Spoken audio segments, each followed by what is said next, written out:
이것이 복음이다. 보라, 섬김의 주님이다. 마태복음 20장 28절 말씀입니다.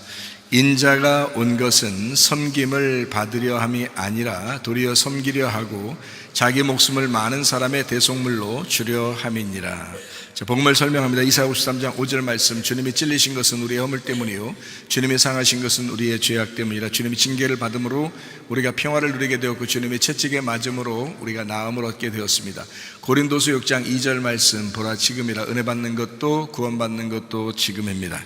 예수님은 성령으로 잉태하셨습니다. 그리고 6월 어린 양 예수님이 이 땅에 오셔서 우리를 구원하러 오셨는데 침례를 받으실 때 우리의 모든 죄가 그에게 넘어가고, 그리고 그 상태에서 광야에서 이제 시험을 받으셨는데 다 이기셨습니다. 그리고 3년 반 동안 아버지 일을 충실히 하시다가 십자가 못 박혀 돌아가시면서 우리의 죽음까지도 다 해결해 주셨습니다. 예수님은 구원자가 되시고 회복자가 되시고 치료자가 되십니다. 우리와 임마누엘 하겠다 하는데 그건 성령으로 인하여 같이 함께 하겠다, 이렇게 지금 성령님이 우리와 함께 계십니다. 이렇게 같이 있겠다라고 말씀하는 겁니다. 거듭나야 된다는 거죠. 우리가 땅에서 태어난 사람들이 하늘로서 다시 태어나야 된다, 말씀으로 다시 태어나야 된다, 이런 말씀인데요, 그러려고 우리가 교회 나온 겁니다. 거듭나려고 교회 나온 거고요, 다시 태어나려고 교회 나온 거죠. 그래서 다시 태어난 사람들, 그리고 다시 태어나려고 하는 사람들, 이 사람들이 교회에 이제 일원이 돼서 함께 이제 교회 생활하다가 천국이라는 교회로 가게 되는 것입니다. 사도행전 4장 12절 말씀이요, 다른 이로서는 구원받을 만한 이름을 우리에게 주신 적이 없다 그랬습니다. 갈라디아서 2장 20절 말씀. 그리스도의 믿음으로 살아가야 된다. 내 믿음 말고 변하지 않는 그리스도의 믿음으로 살아가야 된다는 말입니다. 베드로전서 1장 9절 말씀. 믿음의 결론은 영혼의 구원을 받는 것이다. 누가복음 12장 20절 말씀. 어리석은 사람은 자기 영혼이 어떻게 될지 모른다, 이렇게 되어 있죠. 베드로전서 2장 25절 말씀. 영혼의 목자와 감독 되시니 예수 그리스도에게 우리가 돌아왔다. 주님이 우리를 돌보시고 감독하시고 지키시고 보호하실 것이다. 베드로전서 4장 10절 말씀. 선한 청지기처럼 서로 봉사해야 된다. 우리가 주님의 마음을 가지고 선한 청지기같이 서로 봉사해야 되죠. 부모는 자녀에게, 자녀는 부모에게, 남편은 아내에게, 아내는 남편에게, 목사는 성도에게, 성도는 목사에게, 성도가 또 성도들에게, 또 성도가 이웃에게, 이렇게 서로 선한 청지기로서 봉사해야 된단 말입니다. 잠언 3장 7절 말씀. 스스로 지혜롭게 여기지 말지어다. 여호와를 경외하며 악을 떠날지어다 라고 되어 있습니다. 고린도전서 10장 12절 말씀. 선절로 생각하는 자는 넘어질까 조심하라. 한 걸음이라도 앞으로 나가야 된다라는 말씀입니다. 성경은 머리, 목, 몸, 다리로 이루어졌다 했습니다. 반복해서 우리가 성경 말씀을 늘 이렇게 간직하고 있어야 됩니다. 머리라고 하는 것은 하나님의 비밀인 그리스도요, 그리스도를 믿고 우리가 구원받으면 침례나 세례를 통해서, 목이라는 침례나 세례를 통해서 몸이라는 그리스도의 비밀, 교회로 참여하게 되죠. 머리와 몸은 떨어질래야 떨어질 수가 없습니다. 그래서 여러분이 주님을 사랑한다 그러면 교회를 사랑해야 된다, 이런 거예요. 왜냐하면 교회 사랑하는 것이 주님을 사랑하는 것이기 때문에 그런 것입니다. 그리스도의 몸된 교회가 튼튼해지고 건강해지려면, 건강한 교회가 되려면, 또 건강한 가정이 되려면 두 다리로 자꾸 움직여야 돼요. 두 다리는 기도와 말씀, 예배와 선교, 거룩함과 사랑, 이렇게 자꾸 이 두 가지로 설명을 해서 이 다리를 자꾸 튼튼하게 만들어야 되는 거죠. 전도와 제자훈련, 율법과 은혜, 이렇게 두 다리를 정확하게 알아야, 한쪽만 알면 안 됩니다. 한 다리로 서 있으면 안 되고요, 두 다리가 튼튼하게 돼야 몸이 건강해지는 것입니다. 음녀 육체에서 우리가 신부인 몸으로 가는 것, 이것이 요한계시록의 새 예루살렘 교회가 되는 것이다 라는 것을 우리가 성경을 통해서 우리가 알 수 있는 거고요. 구원받는다라고 하는 것은 목적이 아니라 수단입니다. 그러니까 과정, 가는 길이죠. 그게 구원이에요. 구원이라고 하는 건 어떤 목적을 가지고 있냐면 구원받기 위해서 이게 가는 길을 마련한 거거든요.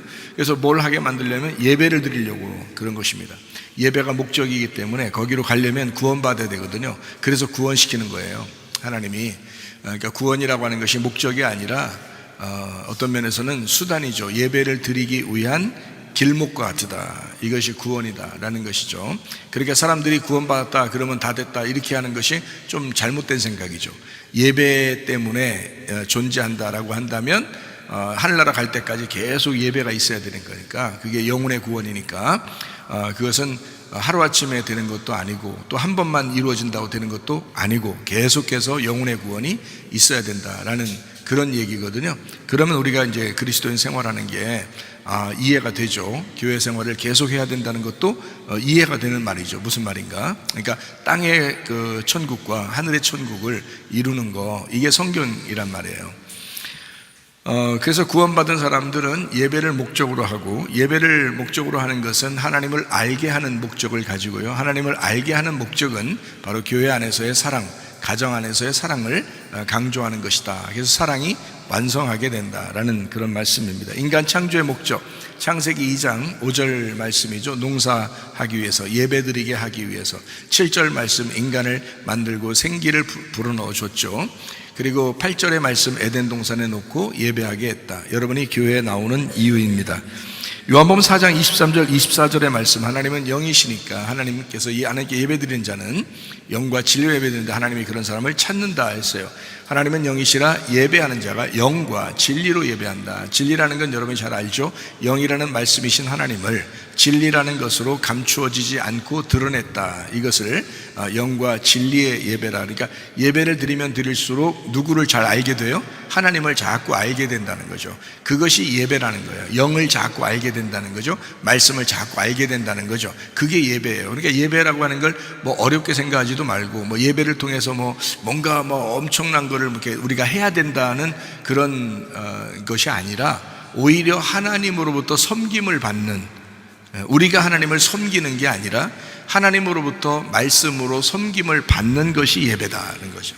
이거 굉장히 중요한 복음입니다. 왜 그러냐면 사람들이 예배라고 하는 것을 통해서 뭐를 착각을 했냐면 자꾸 드리는 예배를 생각을 한 거예요, 사람들이요. 그런데 그거는 어떤 면에서는요, 복음이 아닙니다. 그건 율법이고요, 그거는 사람들의 노력이고 바벨탑과 같은 예배예요. 가인의 예배가 되는 것입니다. 자기가 노력하고 수고해서 예배를 드려서 하나님 앞에 영광 돌리려고 하는 그런 예배가 되는 거죠. 그것은 가인의 예배, 바벨탑의 예배, 이것은 오히려 선악과의 예배가 되는 겁니다. 그런데 진짜 아벨의 예배, 또 영의 예배, 이렇게 에덴 동산의 생명나무의 예배, 이런 것은요, 하나님의 섬기심입니다. 그러니까 우리가 섬기는 게 아니고 하나님이 우리를 섬겨주신다. 이래야 이제 율법이 아니고 이게 복음이 되는 것입니다. 복음이라고 하는 것은 내 노력이 아니라 하나님의 노력이거든요. 내 노력이 아니라 하나님의 노력. 이래서 구원받는 거, 이것을 복음이라고 그러죠. 우리가 복음으로 구원받지 율법으로 구원받지 못하잖아요. 그래서 복음으로 구원받는다는 것은 사실 한마디로 말하면 섬김이에요. 하나님의 섬김. 그러니까 사람들이 착각한 예배는 뭐냐면 나의 섬김이 있어야 하나님께서 좋아하실 거라고 생각한 거예요. 반대로 생각한 겁니다. 반대로. 그게 바벨탑이에요. 그러니까 하나님의 섬김은 아브라함이 가만히 있는데 하나님이 딱 선택을 한 거예요. 하나님의 섬김입니다. 그리고 하나님이 아브라함을 만들어 가셔요. 이삭으로, 야곱으로, 이스라엘로 이렇게 만들어 가시는 거죠. 그것이 하나님의 섬김이거든요. 그러니까 여러분을 처음에는 교회 나왔어요. 어리둥절하죠. 뭐가 뭔지 모르겠죠. 어떻게 해야 될지도 모르겠는데 하나님이 여러분을 말씀을 통해서 계속 만들어 가시는 겁니다. 여러분을 어느 날 보니까 내가 하나님 사람이 돼 있는 거예요. 하나님 말씀을 깨닫게 된 거예요.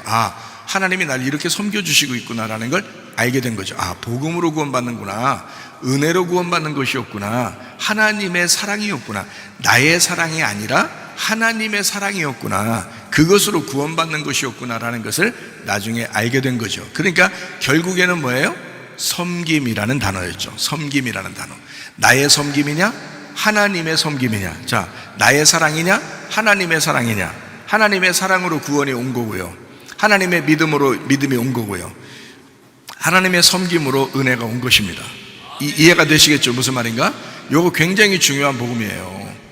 이거 근본적으로 이게 사람들이 흔들리는, 예배를 잘못 알아서 성경을 오해하는 근본적인 흔들림이, 기초가 흔들리는 게 바로 뭐냐면 자기가 뭔가 섬긴다고 생각하는 거예요. 그게 예배라고 생각하는 거예요. 그 자체가 잘못된 겁니다. 하나님은 우리를 섬겨주고 싶어요. 나이가 먹고 어른이 되고 이러잖아요. 여러분이 나이가 먹고 어른이 되고 그러면 그러면 또 부모님이 계시다고 생각해 보세요. 그 부모님이 여러분한테 뭔가 받기를 원하겠어요? 여러분한테 뭔가 주고 싶어 하겠어요? 주고 싶어 합니다. 예. 주고 싶어 해요. 받으려고 하지 않고 주고 싶어 합니다. 부모라는 게 그런 거더라고요. 부모라는 게. 자녀들이 나이가 먹어서 크면 자녀들이 훨씬 더 잘해요. 그런데도 항상 조마조마하고 항상 이렇게 안쓰럽고, 나이가 먹어가는데도 항상 안쓰럽고 이렇게 뭔가 해주고 싶고 그렇잖아요. 아이들을, 그죠? 다 컸는데도, 성장했는데도 그래요. 저희 어머님이 제가 이제 집에 방문했다가 나올 때 되면 차 조심해라, 운전 조심해, 운전 조심해야 돼, 이렇게 하고 꼭 그래요. 운전 우리 어머니보다 제가 훨씬 잘합니다. 제가 운전 훨씬 잘해요. 운전을 얼마나 오랫동안 했겠어요. 그러면서 내가 운전한 지가 면허 따고서 한 지가 얼마나 오래됐는지 몰라요, 운전이요. 그런데도 우리 어머니가 제가 나갈 때 되면 운전 조심하라고 그래요. 운전해 보시지도 못했었는데 우리 어머니가. 근데 운전 조심해라. 왜? 그 부모 마음이거든요. 그게 부모님 마음이에요. 그러니까 부모님은 자녀를 늘 이렇게 뭐래도 섬겨주고 싶은 거예요. 그래서 우리 그 한나의 전도회가 목장 예배를 드리잖아요. 그럼 목장 예배 드리면 뭐 떡도 가져오고 말해요. 뭐 이렇게 빵도 가져오고 과자도 가져오고 뭐 이렇게 해서 음료수도 가져오고. 그래서 한나의 전도회가 이렇게 놓고 가는 게 있어요. 그리고 같이 드시다가 목장에서 놓고 가는 게 있어요. 그러면 저한테 딱 전화가 와요. 전화 와서 목사님 어디요? 내가 어디 있는 게 그렇게 왜 이렇게 궁금하셔요? 어디요? 어디 있어요? 아유, 오늘 떡이 있어. 떡 좀 와서 가지고 가. 떡 좀 먹어. 이게 부모 마음이라고. 이게. 그러니까 알았어요. 내가 꼭 가서 같이 먹을게요. 이렇게 얘기를 한단 말이에요. 그게 무슨 마음인지 아니까. 부모님이 왜 그렇게 말씀하시는지 그걸 알겠으니까 거기 가서 먹어줘야 너무 좋아한단 말이에요. 하나라도 이렇게, 어제는 인절미떡이 있더라고요. 그래서 그 인절미떡을 이렇게 하나 집어서 이렇게 먹으면 그렇게 좋아하셔요. 네, 그렇게 좋아하셔요. 그러니까 뭐 또 빵 같은 거 이렇게 놓잖아요. 떡 같은 거 이렇게 놓고 그러면 이렇게 하나 먹으면 너무너무 좋아하셔요. 이게 저를 이렇게, 제가 이렇게 먹는 거 이렇게 보면 행복한가 봐요. 네, 그리고 거기 그 사모님한테 꼭 갖다 줘. 이렇게 얘기하고요. 그렇게. 왜냐면 항상 이렇게 주고 싶으니까 그런 거거든요. 그런 마음이에요. 그 부모님 마음이더라고요. 그러니까 여러분 이걸 가만히 이렇게 생각해 보세요. 우리가 뭔가 착각하고 있는 거예요. 뭔가 잘못 생각한 겁니다. 우리가 하나님한테 뭔가 해야지 하나님 좋아하실 것인 줄 알았었던 거죠. 그 자체가 잘못된 겁니다.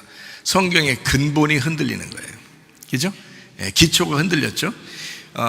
하나님은 우리에게 뭔가 줄 때 행복한 거예요. 주고 싶을 때 그게 행복한 거였더라고요. 부모님들 다 그렇죠, 여기. 그죠? 자녀들한테 뭐래도 만들어주고 뭐래도 이렇게 해주고, 뭐가 있을 때 자녀 오라 그래서 뭐 주고 싶고 막 이러잖아요. 그죠? 여러분 안 그런 사람 없죠, 여기. 뭐 받고 싶어요? 그 부모도 아니요.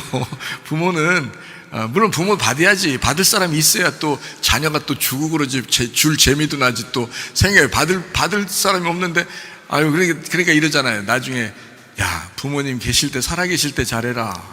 친구들이 그런 얘기 하죠. 그죠? 살아계실 때 잘해. 우리 부모님 돌아가시고 나니까 내가 드리고 싶어도 드릴 사람이 없다. 뭐 이런 친구들도 있잖아요. 일찍 부모님 여인 사람들이 그런 얘기 하거든요.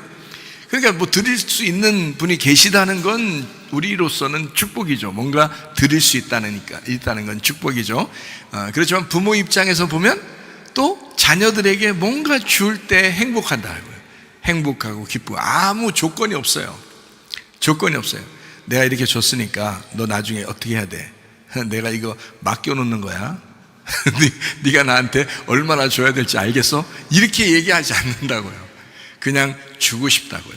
부모가 그런 거고요. 자녀들은 또 거기에 감사하고 감격하고, 또 부모님의 마음을 이해하게 되면 그거를 받을 때도 행복하고 또 뭔가를 부모님에게 챙겨드려야 되겠다라는 그런 생각을 하게 되죠. 이게 선순환입니다. 그러니까 하나님이 우리를 섬겨주셨기 때문에 우리가 하나님 앞에 예배드리고 싶은 거예요. 그게 감사하고 싶은 거예요. 그게 예배라고요. 우리는 감사하는 거예요, 하나님 앞에. 그런 예배를 우리는 드리고 있는 것입니다. 영과 진리의 예배, 주님을 잘 알아가는 예배, 하나님의 마음을 아는 예배입니다. 디모데전서 4장 5절 말씀과 기도로 너희가 거룩해진다. 말씀을 들음으로 구원받죠? 믿음이 생깁니다. 말씀을 들으면 믿음 생겨서 구원받아요. 구원받으면 예배로 인도하시고, 예배로 인도되면 하나님을 잘 알게 되고, 하나님 알게 되면 교회를 사랑하게 되고, 가정을 사랑하게 되고, 서로 사랑하게 되어 있다라는 말씀입니다. 그게 천국이라는 거예요. 사랑이 천국이에요. 그럼 반대 지옥은 뭐겠어요? 미움이 지옥이죠. 미움이 지옥이에요. 사람 미워하는 거요, 진짜 사람 미워하는 것만큼 괴로운 거 없어요, 여러분. 사람 미워해봤나요, 여러분? 사람 미워해봤나요? 사람 미워하는 것만큼 괴로운 거 없어요. 그게 지옥이야. 그게 마음속에 지옥이야. 아유, 사람 사랑해보면 속에 행복합니다. 천국이에요. 예. 그러니까 서로 사랑하고요, 가정에서도 교회에서도 사랑하시기를 바랍니다. 요한복음 8장 32절 말씀, 진리, 그 진리라고 하는 게 뭔가 깨달아지고 이해가 됐다는 얘기잖아요.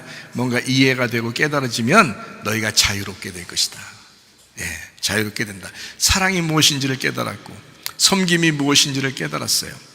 복음이 무엇인지를 깨달았어요. 그러면 어때요? 우리가 막 애쓰는 게 아니라 그 하나님의 섬김을 받으면서 자유롭게 되겠죠. 기쁘게 되겠죠. 그거예요. 자녀들은 부모가 뭔가 해주려고 그럴 때 자녀들이 받아주고 감사합니다 하면 끝이에요. 그럼 된 거잖아요. 감사합니다 하면 된 거잖아요. 그게 보답이라고요.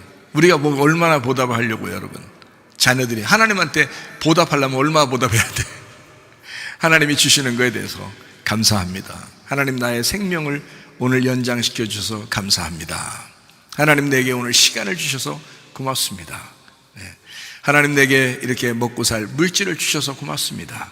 하나님, 내 마음이 이렇게 사랑할 마음을 주셔서 고맙습니다. 오늘도 만남의 축복이 있게 해주세요. 누구를 만나든지 행복하게 해주세요. 그거 얼마나 천국 같은 기도예요. 얼마나 천국 같은 생활입니까? 그죠? 그렇게 생활하다가 주님 만나기를 바랍니다. 마태복음 20장 28절 말씀입니다. 인자가 온 것은 섬김을 받으려 함이 아니라 도리어 섬기려 하고 자기 목숨을 많은 사람의 대속물로 주려 함이니라. 주님의 섬김입니다.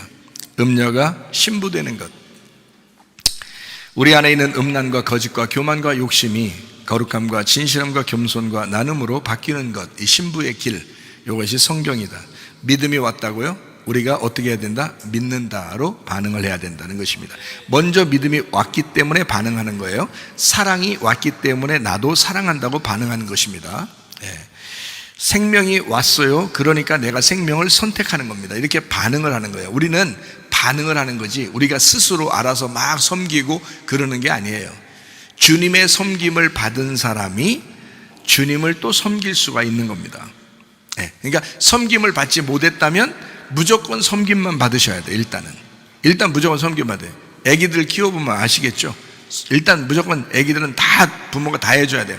다 해주면 그 섬김을 받은 자녀가 자라나면서 부모의 섬김을 깨달아요. 깨달으면서 자기도 또 자녀를 낳았을 때 또 섬기게 되죠. 그렇게 이어지게 되는 것입니다. 믿음이 행함이 되는 것, 이것이 야고보서 2장인데요 그것이 온전한 믿음을 가져온다라고 되어 있습니다. 그러니까 행함이 없는 믿음은 거짓입니다. 믿는다고 말은 하면서 그 행함이 나타나지 않았다, 그것은 거짓이라는 얘기죠. 그 믿음이 왔으면 우리가 행함으로 나타나야 된다. 다니엘 3장 18절 말씀이요, 그리 아니하실지라도의 믿음. 다니엘의 세 친구, 그들은 거대한 그 바벨론 세상에서 타협하지 않고 그 믿음을 소유한 사람들이었다. 다니엘서 6장 10절 말씀이요, 고집스러운 루틴, 패턴을 가지고 있던 그 다니엘이 생활 습관적으로 반복해서 기도하던 사람이었다. 그 믿음이 견고한 사람이었다. 우리가 어떤 믿음으로 살아가야 될 것인지 결정해야 합니다. 이건 선택입니다. 다니엘도 그렇게 선택하고 사는 겁니다. 다니엘의 세 친구도 그것을 선택하고 사는 겁니다. 내가 죽어야지 결심했던 겁니다. 그냥 죽어도 좋다. 내가 하던 생활대로, 그 믿음 생활대로 내가 그냥 살아야지. 왜? 그 생활의 패턴이란 말이에요. 원래 하던 반복적인 믿음의 생활이었던 거죠. 여러분의 믿음의 생활이 반복되지 않으면요, 여러분 습관이 안 됩니다. 믿음의 생활이 반복돼야지만이 그 생활을 여러분 드디어 나타낼 수 있는 거예요. 믿음의 루틴이 있어야 됩니다. 여러분 신앙생활에는 반드시 그 반복, 그래서 복 중에 가장 복, 반복, 이 반복을 잘 할 수 있는 사람이 되어야 됩니다. 기도도 반복해서 계속 할 수 있는 사람, 하나님의 말씀 읽는 것도 마찬가지, 말씀을 듣는 것도 마찬가지, 예배를 드리는 것, 찬양을 하는 거, 기도하는 거 다 마찬가지예요. 이렇게 반복해서 할 수 있는 거. 어떤 사람은 한번 하다 마는 사람이 있어요. 그건 안 돼요. 반복해서 할 수 있어야 되죠. 거룩한 생활을 해야 되겠다, 겸손한 생활을 해야 되겠다, 진실한 말을 하면서 생활해야 되겠다, 욕심 부리지 않고 내가 생활해야 되겠다, 이거 반복입니다. 반복해서 할 때 그 사람이 되는 거죠. 어쩌다 한 번 하는 것으로는 말이 안 되는 거예요. 반복해서 할 때 이것이 생활 습관이 되고 그런 사람이 되니까 다니엘의 새 친구 같은 사람이 나오는 거고, 다니엘 같은 사람이 나오는 것입니다.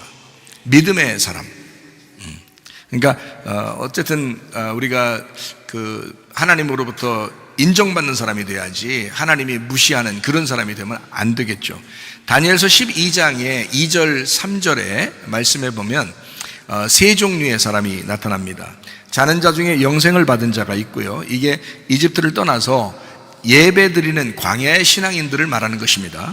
두 번째로 수치를 당해서 부끄러움을 당하는 사람들이 있습니다. 이 사람들은 이집트로 다시 돌아가자는 거예요. 다시 거짓말도 하고, 다시 외식적이기도 하고, 다시 욕심도 부리고, 다시 교만하기도 하고, 다시 음란하기도 하고, 그렇게 살아가겠다는 거예요. 이건 수치스럽고 부끄러운 생활을 하게 되는 것입니다.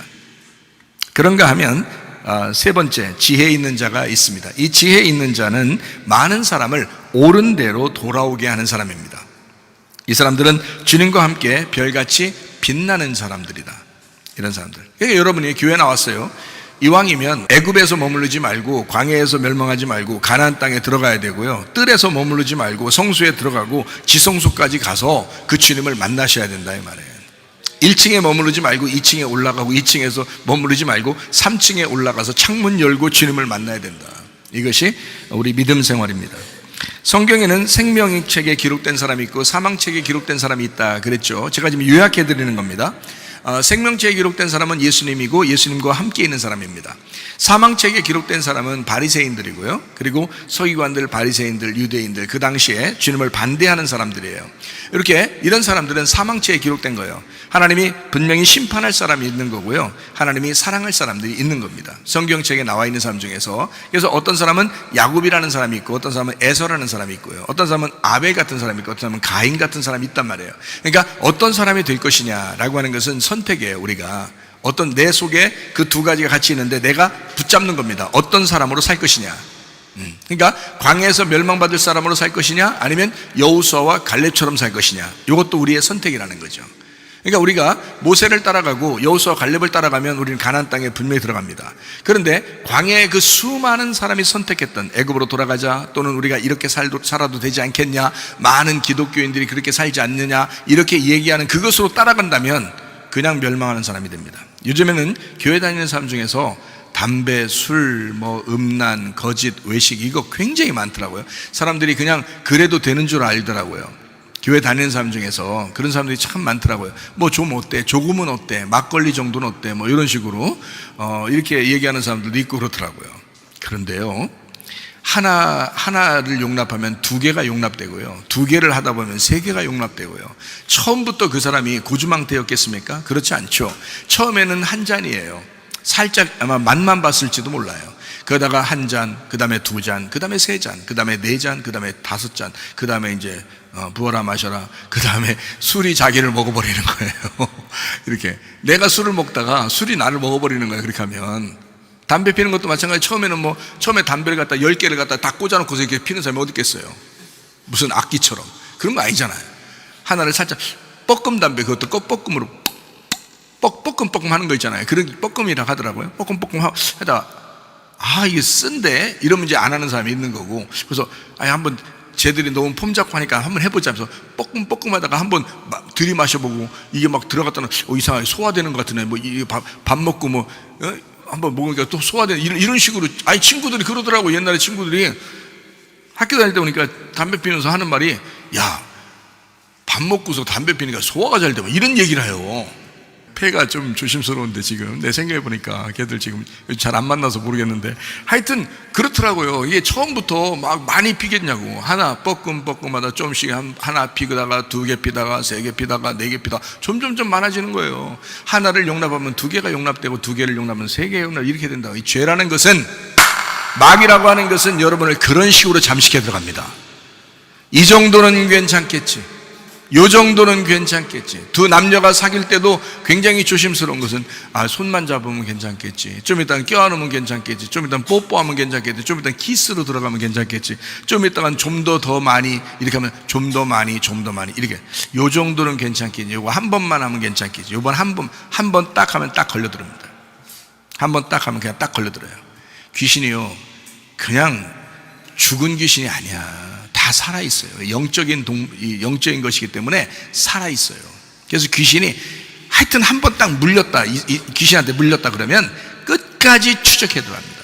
끝까지 쫓아다녀요. 그거를 완전히 없애는 것은 불가능해요. 인간으로서는 불가능해요. 어떻게 하면 할 수 있느냐?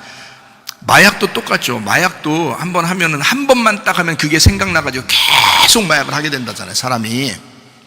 그래서 마약인 거야. 마귀가 주는 약이라고 해서 마약이라 하는 거예요. 그런데요, 이 마약을 완전히 끊을 수 있는 방법도 있더라고요. 보니까 그 마약이 안 끊어지는 건데 끊는 사람도 있더라고요. 끊는 사람들 조사를 다 조사하니까 100% 기독교인이에요. 100% 기독교인, 100% 완전히 회개한 사람이에요. 진짜 그거의 지긋지긋함을 느끼고 회개한 사람은, 거기서 벗어난 사람이 100%가, 이건 하나님의 역사가 아니고서는 벗어나질 못하는 거예요. 마약이라는 거. 음란도 마찬가지입니다. 거짓말도 마찬가지입니다. 외식하는 것도 마찬가지입니다. 욕심 부리는 것도 마찬가지입니다. 여러분, 교만한 것도 마찬가지입니다. 사람이 해결할 수 있는 방법이 없어요. 이거는 하나님이 해결해 주셔야 돼. 이건 하나님만이 해결할 수가 있어요. 그러니까 완전히 죽어서 회개한 사람, 이 사람들은 또 가능하더라고. 그런 사람이 개 중에 100명 중에 1명, 1000명 중에 1명, 이런 사람이 나오더라는 말이에요. 그 한 사람이 되시기를 바랍니다. 혹시 여러분이 그런 죄에 빠졌다 할지라도 완전히 벗어날 수 있는 방법은 예수 그리스도에게 돌아오는 방법밖에 없어요. 사람으로서는 할 수 없다고요. 내가 사람이 할 수 없다는 걸 내가 알기 때문에 사람은 할 수 없어, 사람은 할 수 없어 라는 말을 계속합니다. 저는요. 왜냐하면 사람은 못 끊어요. 사람은 못 끊는다. 사람이 힘으로 안 돼요. 또 생각나고 또 생각나고 그래가지고 사람은 못 끊어요. 근데 완전히 죽어서 다른 사람이 돼버리면, 땅에 태어난 사람이 하늘로서 다시 태어나 버리면 생각조차도 안 나게 됐어요. 하나님 앞에 기도하세요. 하나님, 내가 생각도 안 나게 해주세요. 하나님, 내가 생각도 안 나게 해주세요. 그렇게 하나님 앞에 기도하고 진짜 회개하면요, 하나님이 해결해 주십니다. 하나님의 섬김으로만 해결되는 거예요. 여러분이 노력해서 되는 게 아니라고 얘기해요. 안 된다고. 하나님의 섬김이 분명히 있어야 돼. 그래서 구원의 역사가 일어나면요, 분명하게 이루어집니다. 여러분, 별과 같이 빛나는 사람들 다 되시기를 바랍니다. 그래서 생명책에 기록된 사람, 사망책에 기록된 사람, 예수님을 따라갈 거냐, 바리새인들을 따라갈 거냐, 여호수아와 갈렙을 따라갈 거냐, 아니면 광야에 멸망하는 사람들을 따라갈 거냐. 죄인으로서 주님을 만나는 사람이 있고, 의인으로서 주님 앞에 심판받을 사람도 있습니다. 그러니까 우리가 먼저 주님을 선택하는 거예요. 먼저 주님만 선택할 수밖에 없는 사람, 이게 죄인이거든요. 가늠한 여자같이요, 그런 죄인들, 그런 사람들은 다른 걸 선택할 수가 없어요. 이미 잡혀왔고 이미 죽을 수밖에 없는 사람들, 이런 사람들은 그냥 뭐 죽은 거죠. 죽은 건데 예수님께서 내가 너를 정죄하지 아니한다, 대신에 다시는 이렇게 하지 마라. 자, 이거를 다른 말로 바꿔볼까요? 야, 너 이제까지 거짓말 쳐왔지? 다시는 거짓말 치지 마라. 너 외식했지? 다시는 외식하지 마라. 너 잘난 체하고 다른 사람에게 인정받으려고 교만했지? 너 안 알아주면 기분 나쁘다고 생각했지. 다시는 그렇게 하지 마라. 너 음란했지? 다시는 그러지 마라. 너 욕심 부리고 살았지? 다시는 그러지 마라. 이거요, 주님께서도 여러분에게 물어보고 싶은 내용일 것입니다. 가늠한 여자에게 분명히 말씀했습니다. 가늠한 여자야, 내가 너를 정죄하지 않을 것이다. 지금까지는 정죄하지 않을 것이다. 그러나 지금부터는 다시는 그러지 마라. 이것을 회개라고 하는 것입니다. 완전히 돌아섰다. 다른 길로 가고 있다. 오른쪽으로 가고 있는데 딱 중지하고 말씀을 깨달았어요. 왼쪽으로 가기 시작하는 것입니다. 앞으로 가던 사람이 딱 중지하고 그 다음에 다시 뒤돌아오는 것입니다. 이것을 회개라고 하는 거예요. 회개. 메타노이아, 메타노에오. 이거는 완전히 돌아선 것을 말합니다. 관역에서 벗어났던 사람이 다시 관역으로 돌아오는 것입니다. 하나님을 떠나 살려고 했던, 내 생각대로 살려고 했던 사람이 다시 하나님의 생각으로 돌아오는 거, 이거를 회개라고 그러는 거라고요. 진정한 회개하시기를 바랍니다. 세상 다른 것을 선택하며 살아가는 사람들도 있습니다. 이것은 광야에서 예배를 드리고 있지만 애굽으로 다시 돌아가자고 하는 그런 사람들입니다. 바리새인들과 같이 하나님을 믿고 있지만 그러나 음녀와 같은 생활, 다른 사람에게 섬김을 받으려고만 하는 그런 사람. 그러나 예수님과 그 신부는 다른 사람을 섬기려고만 합니다. 다른 사람에게 뭔가 받으려고 하는 것이 아닙니다. 그런 보상을 노리고서 하는 것이 아니라 그냥 그저 섬기는 것입니다. 그것은 예수님과 신부들만이 할 수 있는 거예요. 놀랍죠? 마태복음 20장 28절 말씀입니다. 인자가 온 것은 섬김을 받으려 함이 아니다. 그것은 집사의 일을 시중두는 일을, 그것을 받으려고 하는 게 아니다. 섬기려 하고, 이 섬기려는 말, 이거 똑같은 말이에요. 근데 능동태입니다. 자, 스스로 섬기려고 하고 자기 목숨을 많은 사람의 배송물로, 이게 리트론이라고 그랬죠. 리오에서 나왔다. 자기를 깨뜨려서, 자기를 희생해서, 자기를 들여서, 희생제물로 들여서 구원하려고 온 것이다. 이렇게 섬기려고 한 것이다. 나를 파괴시키고 너를 세워주기 위해서다. 그게 주님의 마음이라는 거죠. 섬기는 사람들은 그런 마음으로 섬기셔야 하는 것입니다. 나를 깨뜨리고 다른 사람을 회복시키기 위해서 섬기는 것이다. 이게 주님의 마음의 섬김이었어요. 예수님의 섬김, 죽음의 십자가였습니다. 예수님의 섬김을 제자들의 발 씻는 것으로 오해하는 사람이 있다 그랬어요. 그런 사람은 있으면 안 돼. 왜냐하면 그것은 발 한번 씻어주고 나는 다 했어, 나는 많이 섬겼어, 내가 이렇게 발도 씻겨주는 섬김을 했잖아 라고 그 정도 해서는 말이 안 되는 거죠. 희생 제물로 드려지는 그 섬김. 발 씻는 거는 뭐라고 그랬어요? 요한복음 13장에 나오는 그 서로 사랑이라는 그 발 씻음은 뭐라고 그랬다고요? 뜰에서 있는 번제단 다음으로 이어지는 물두멍을 설명하는 것입니다. 손과 발을 씻고서 너 자신을 깨끗하게 씻고 성소에 들어가 예배드리라고 하는 것이거든요. 그러니까 자신을 손 씻어 깨끗해, 다시는 그렇게 하지 아니하겠다라는 그런 말이거든요. 그러니까 사람들이 잘 모르고 하는 얘기들입니다. 자, 주님의 섬김은 발 씻는 것뿐만 아니라 바리새인들하고는 어떻게 하는 게 섬김이라고요? 전쟁하는 게 섬김이라고요. 여러분, 교만한 사람하고는 어떻게 하겠어요? 예수님 만나면 설교 말씀이 여러분 교만한 사람한테는 어떻게 들려야 되나요? 자, 음란한 사람에게는 설교 말씀이 어떻게 들려야 되나요? 거짓말하는 사람, 외식적인 사람한테는 설교 말씀이 어떻게 들려야 하나요? 여러분, 욕심내는 사람한테는 설교 말씀이 어떻게 들려야 하나요? 전쟁하는 말씀으로 들려야 하는 것입니다. 여러분과 그 전쟁을 선포하는 거예요. 전쟁하는 그 말씀으로 도전하는 것입니다. 그게 진짜 말씀이라는 겁니다. 이해가 돼요? 근데 겸손한 사람이 있어요. 죄인이에요. 도저히 나는 하나님 앞에 갈 수 없는 그런 죄인이에요. 가늠한 여자 같은 사람이에요. 삭개오 같은 사람이에요. 사마리아 여자 같은 사람이에요. 38년 된 병자, 도저히 내 힘으로는 아무것도 할 수 없는 그런 죄인입니다 하고 예배드리러 나온 사람에게는 설교 말씀이 어떻게 들리나요? 하나님의 한없는 사랑으로 들린다는 것입니다. 하나님의 생명의 말씀으로 들린다는 것입니다. 바로 이거예요. 이게 사망의 책에 기록되느냐 생명책에 기록되느냐 하는 성경 말씀을 놓고 얘기하는 것입니다. 하나님의 섬김이냐 아니면 사람의 섬김이냐. 각종 질병을 고쳐주시는 것도 주님의 섬김이십니다. 가난한 죄인들에게 복음을 전하는 것도 주님의 섬김입니다.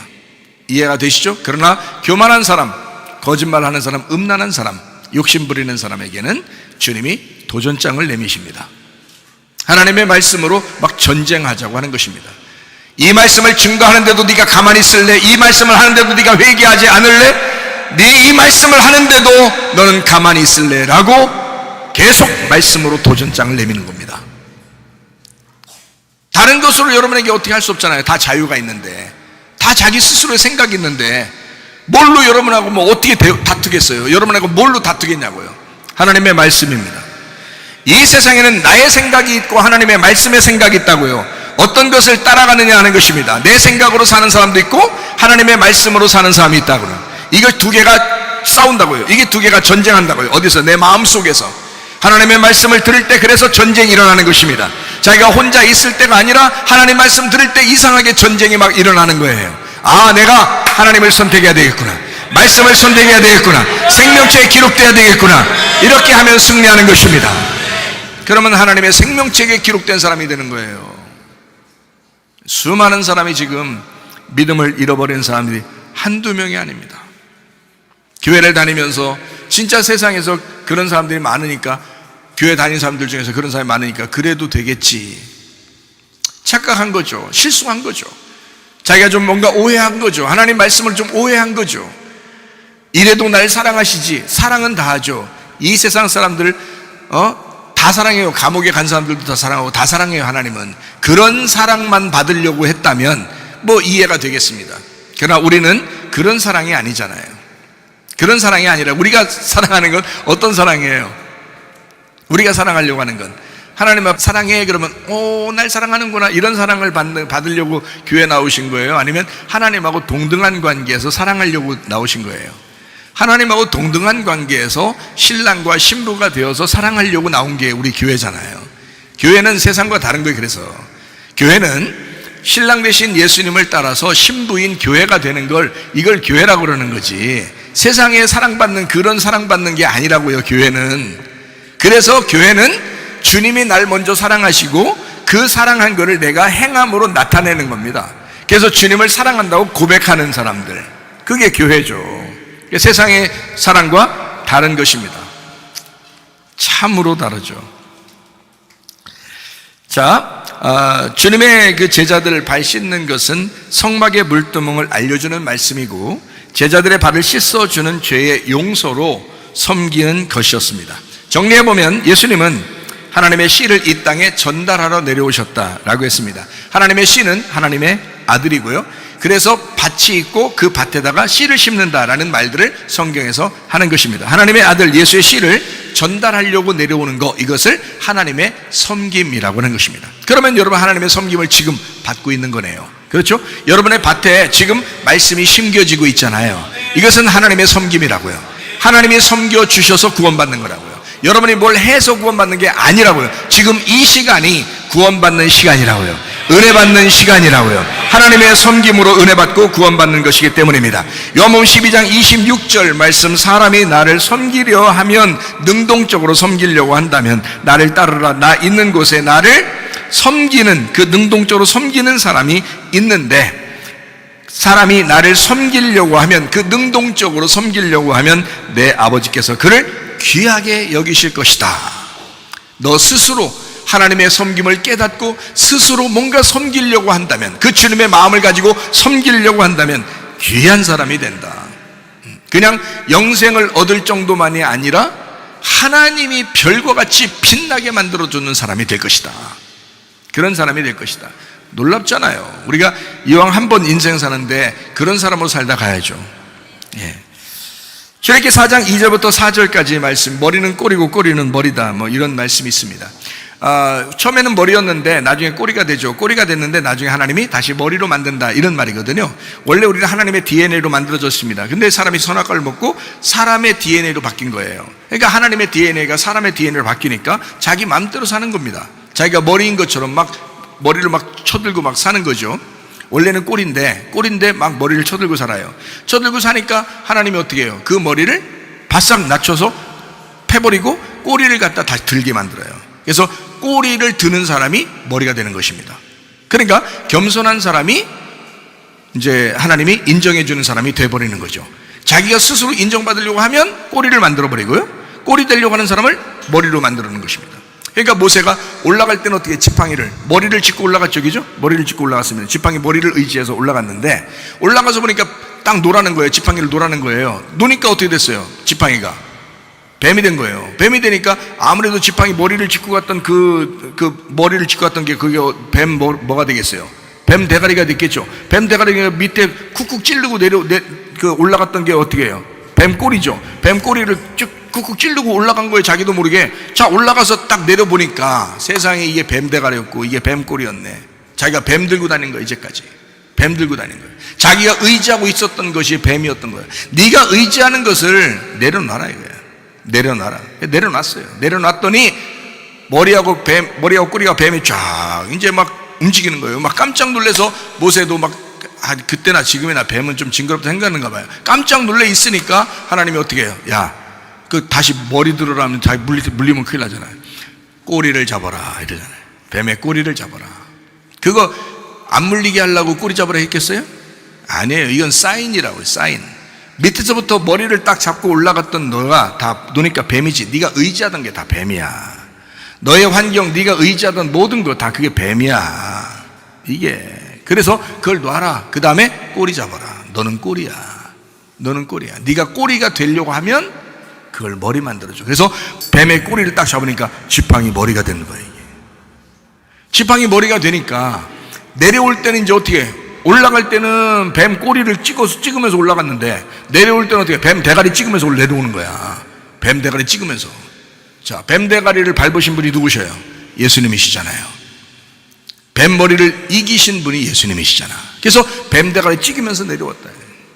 머리는 꼬리고 꼬리는 머리가 되었다. 자, 하나님의 DNA로 창조된 우리가 사람의 DNA로 살아가려고 할 때 하나님은 다시 이것을 하나님의 DNA로 바꾸는 것, 이것이 하나님의 뜻이었다. 이게 성경입니다. 섬김이라는 하나님의 섬김이에요.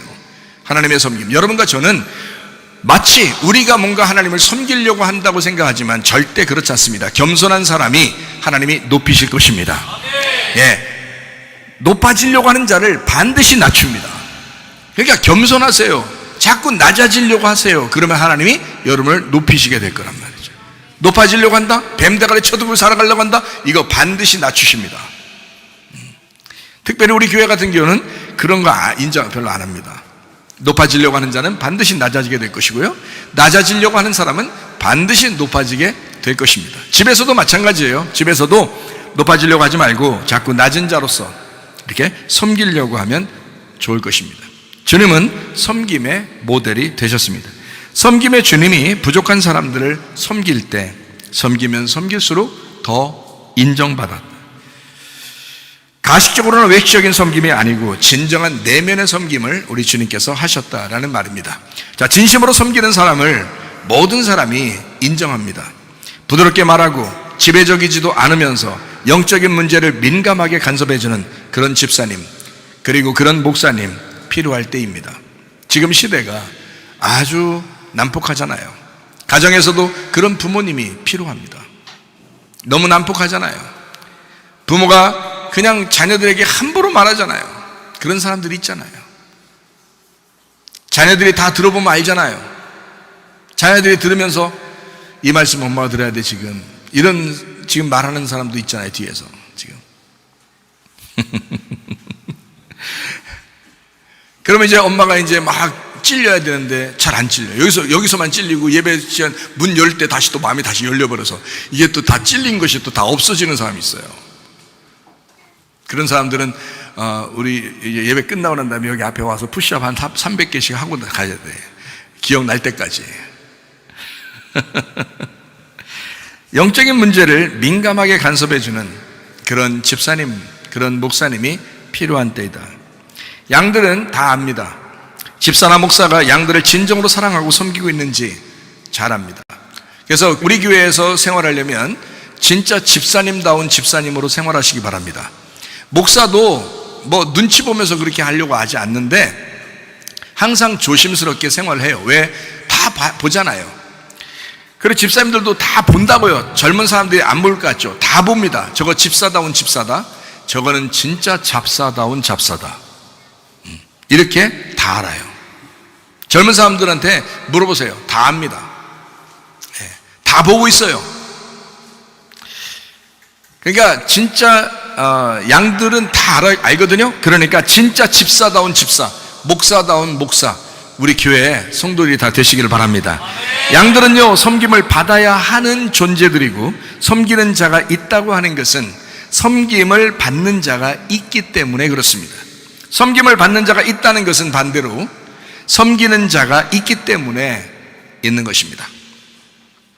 섬기는 자가 주의해야 될 점이 있습니다. 섬기는 사람이 주의해야 될 점, 섬긴 것을 드러내려고 하지 마시기 바랍니다. 섬겼다 그러면 그냥 그거로 끝나야 돼요. 섬기고 섬긴 것을 그냥 잊어버려야 됩니다.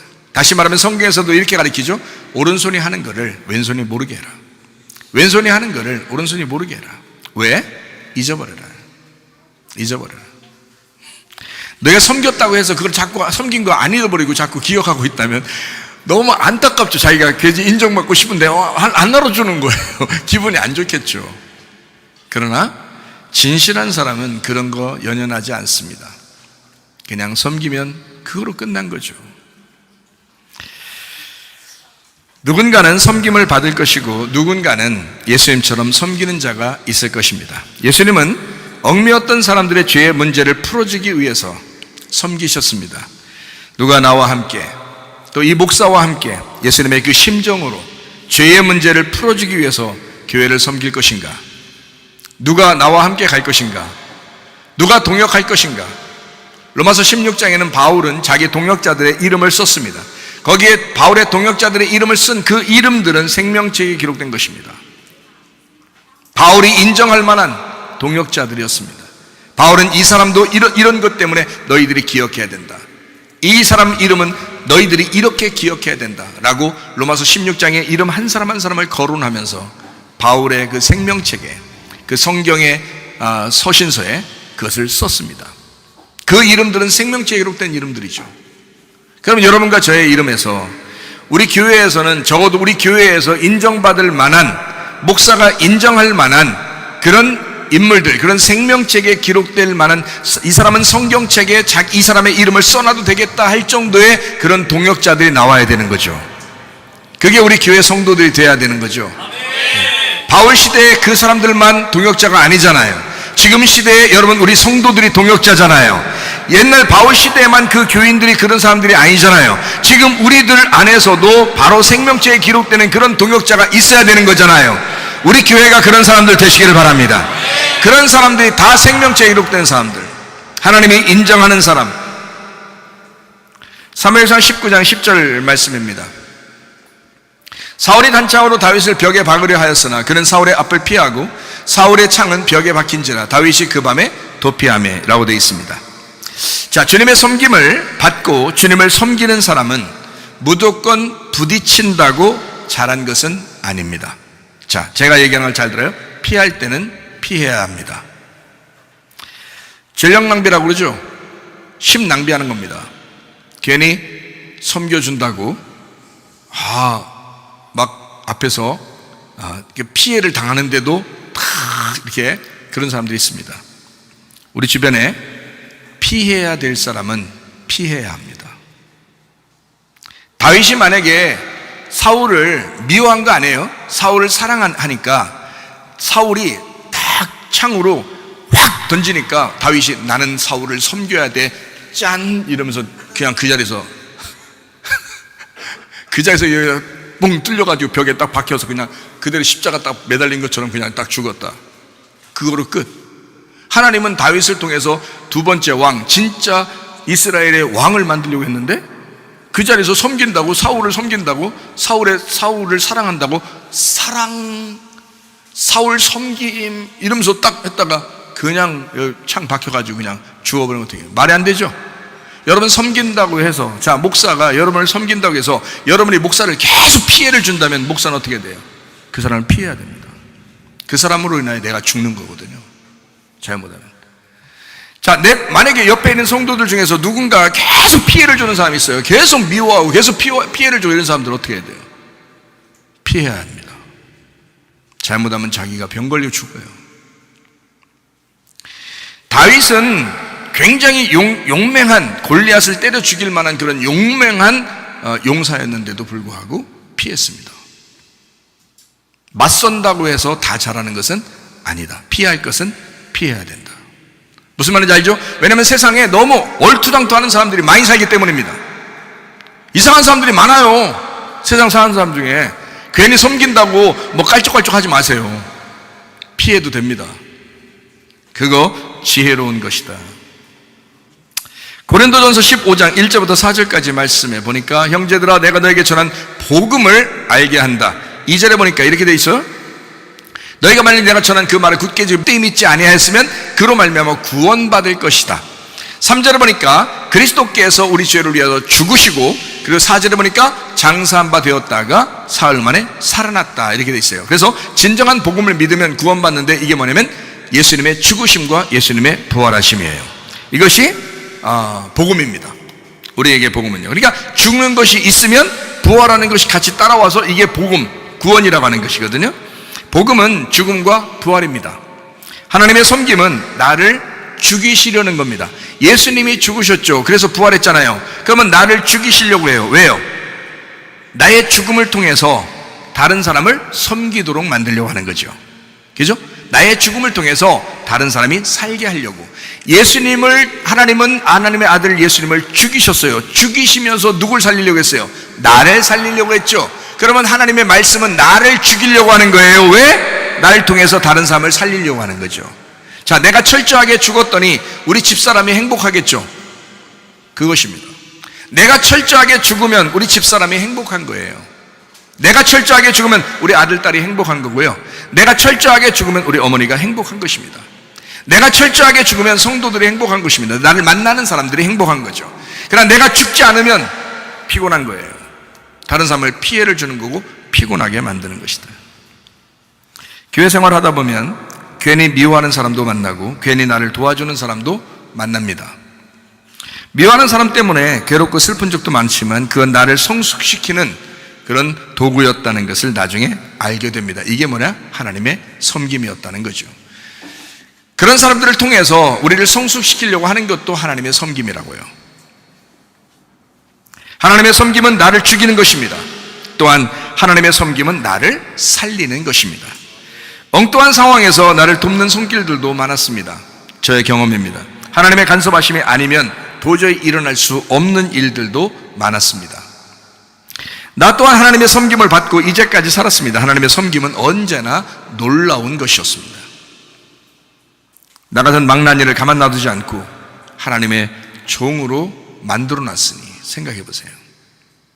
나 같은 것도 하나님의 종으로 만들 거라면 여러분같이 괜찮은 사람들은 훨씬 더 하나님의 종으로 만들어 놓죠. 나 같은 사람도 하나님의 종으로 만들어 놨다면 하나님은 참으로 대단하신 분이십니다. 자, 섬김을 다시 한번 생각해 봅니다. 내가 하나님을 먼저 섬기는 게 아니고 하나님이 나를 먼저 섬겨주시는 겁니다. 자, 이해가 되시겠죠? 하나님이 먼저 나를 섬겨주시는, 하나님이 나에게 집사가 되어서 섬겨주시고 나는 그 하나님을 집사가 돼서 섬기는 것입니다.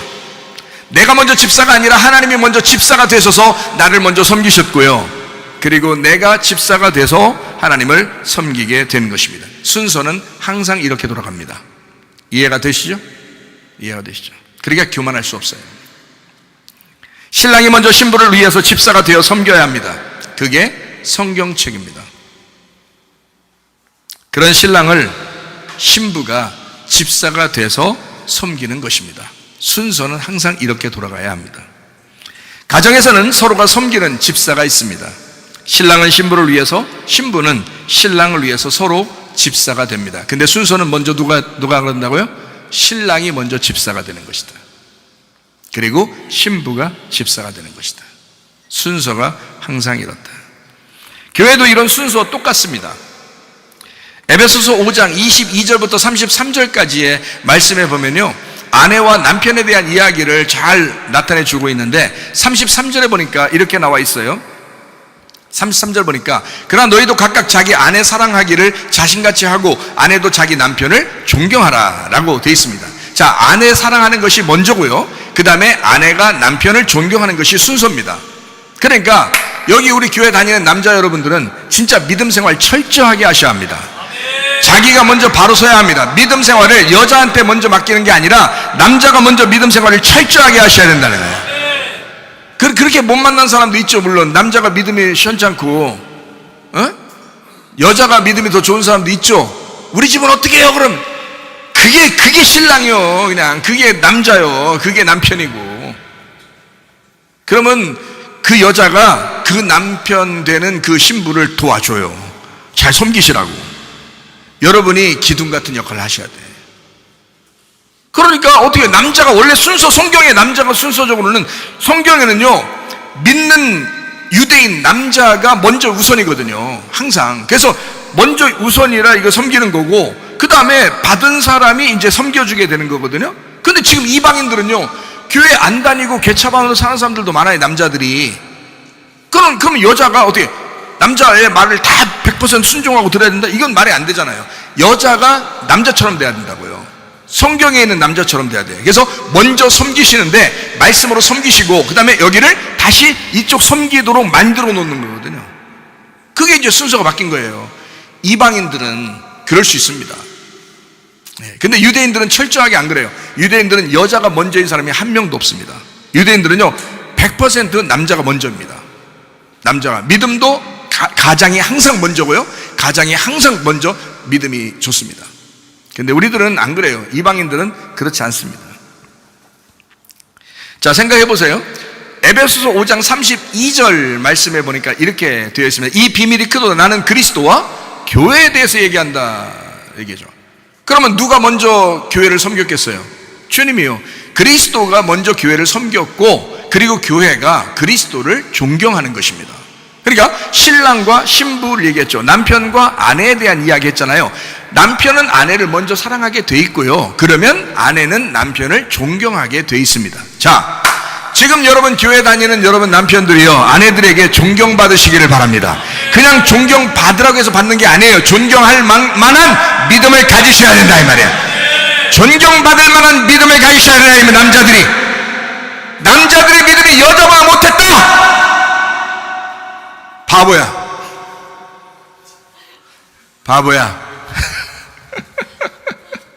에이 바보, 등신, 멍청이, 병신. 점점 더 심해져요. 하여튼 바보야. 남자가 여자의 믿음을 끌어줄 줄 아는 그런 믿음을 가진 사람이 돼야 되는 거야. 우리 교회 다니는 사람들은 성경적으로, 왜냐하면 그리스도가 교회를 위해서 그렇게 먼저 섬기시고 사랑했다. 그래서 우리 교회가 그리스도를 존경하고 예배드리며 사는 것입니다. 당연히 남편이 아내를 그렇게 사랑한다면 아내는 남편을 존경하게 되어 있습니다. 저도 때로는 집에서 존경받고 삽니다. 좋은 말 많이 듣고요. 존경받고 삽니다. 좋은 말 할 때 일찍 들어오라고 그러고요. 좋은 말 할 때 밥 먹으라고 그러면 빨리 나오라고 그러고요. 좋은 말 많이 듣고 삽니다.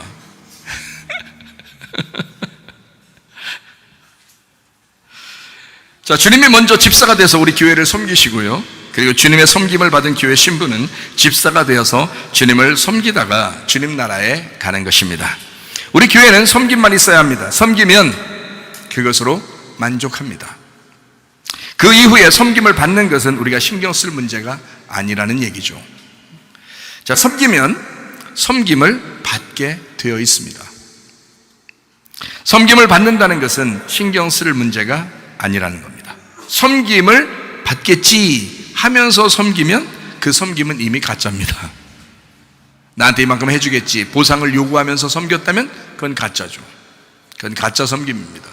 남편과 아내가 그래서는 안 되죠. 교회가 그래서는 안 되죠.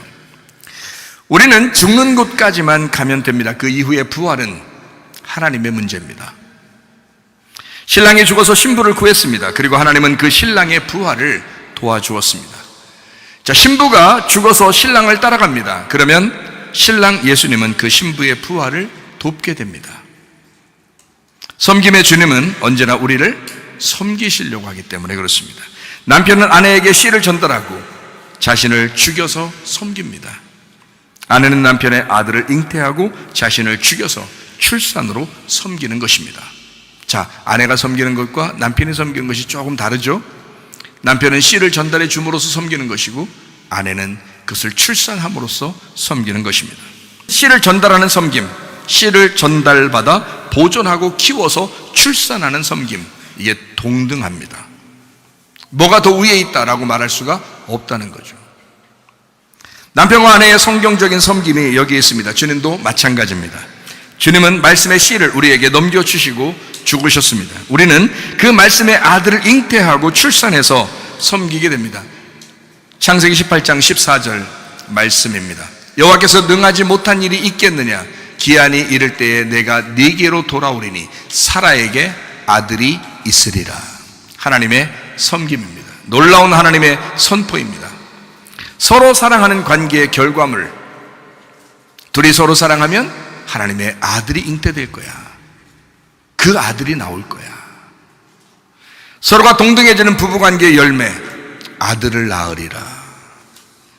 하나님의 아들을 잉태하고 출산하는 그 축복, 신랑과 신부가 동등해지는 순간 아들의 열매, 하나님의 아들과 나 교회가 서로 동등한 관계가 될 때 그리스도의 성령의 열매가 맺게 되는 것입니다. 하나님의 아들의 섬김이 우리 안에 있습니다. 여러분과 저는 먼저 내가 섬긴 게 아니라 하나님이 우리에게 먼저 섬겨주셔요. 하나님의 말씀으로 여러분에게 먼저 섬겨주신 주님, 그 주님 안에서 우리가 이제 주님을 섬기려고 하는 겁니다. 어떻게 해요? 동등한 관계로. 하나님이 아가페 했어요. 내가 필레오함으로 고백해서 동등한 관계가 되는 겁니다. 사랑의 관계가 되는 거죠. 근데 세상 사람들은 좀 다르죠. 하나님이 다 사랑했어요. 십자가 못 박혀 돌아가시면서 그 사람들 다 사랑했는데 이 사람들이 반응을 안 하는 거예요. 반응을 안 하니까 동등한 결혼 생활이 안 되는 것입니다. 그러나 교회 다니는 사람들 어떻게 해요? 아가페 했어요. 아, 주님 감사합니다. 내가 필레오 하겠습니다. 주님 믿음을 주셨어요. 말씀을 통해서 말씀을 들음으로 믿음이 생겼습니다. 내가 주님을 믿겠습니다. 결심하는 겁니다. 주님이 나를 섬겨주셨어요. 주여, 내가 주님을 섬기고자 합니다. 결심합니다. 이 섬김의 관계, 서로 동등한 관계가 되는, 주님과 우리가 위아래로 이렇게 명령의 관계가 아니라 동등한 관계, 부부가 동등한 관계거든요. 자식을 낳아보면 알아요. 자식이요, 아빠만 닮은 사람 없습니다. 엄마도 닮게 돼 있어요. 엄마만 닮은 사람 없습니다. 자식이요, 반드시 아빠도 닮게 돼 있습니다. 여러분이 자식을 보면 어때요? 엄청 사랑스럽죠. 막 귀에 죽겠죠. 자기 남편은 그렇게 안 보이는데 자식은 너무 이뻐 보이죠. 자기 아내는 그렇게 안 보이는데 자식은 너무 이쁘죠. 근데 웬걸 그 자식이 반은 닮았는데, 자기가 미워하는 그 사람의 반은 닮았어요. 그게 자식이. 어떻게 하겠어요? 동등한 사랑의 관계에서 나온 열매라는 거죠. 아들이 있으리라, 아들이 나오리라. 여러분, 주님과 내가 동등한 관계가 되면 여러분 속에서, 여러분의 배에서 생수의 강이 흘러나와야 합니다. 하나님의 아들이 여러분 속에서 나타나야 하는 것입니다. 가정에서 섬김으로 하나님의 아들이 나타나도록 하시기 바랍니다. 교회에서도 섬김으로 하나님의 아들이 나타나도록 하시기 바랍니다. 성경 읽고 마치도록 하겠습니다. 마태복음 20장 28절 말씀이요, 인자가 온 것은 섬김을 받으려 함이 아니라 도리어 섬기려 하고 자기 목숨을 많은 사람의 대속물로 주려 함이니라. 요한복음 12장 26절 말씀이요, 사람이 나를 섬기려면 나를 따르리라. 나 있는 곳에 나를 섬기는 자도 거기 있으리니 사람이 나를 섬기면 내 아버지께서 그를 귀히 여기시리라. 우리 하나님 아버지의 사랑과 은혜에 감사를 드립니다. 하나님, 그리스도 예수의 섬김을 통하여 하나님, 우리가 주의 사랑을 깨닫습니다. 주님과 함께 동행하다가 주님 만나게 도와 주시옵소서. 예수님 존귀하신 이름 받들어 기도 올리옵나이다. 아멘. 주님 감사합니다. 우리 하나님 아버지 함께 하시고 사랑하심을 믿습니다. 우리 하나님 도와주옵소서.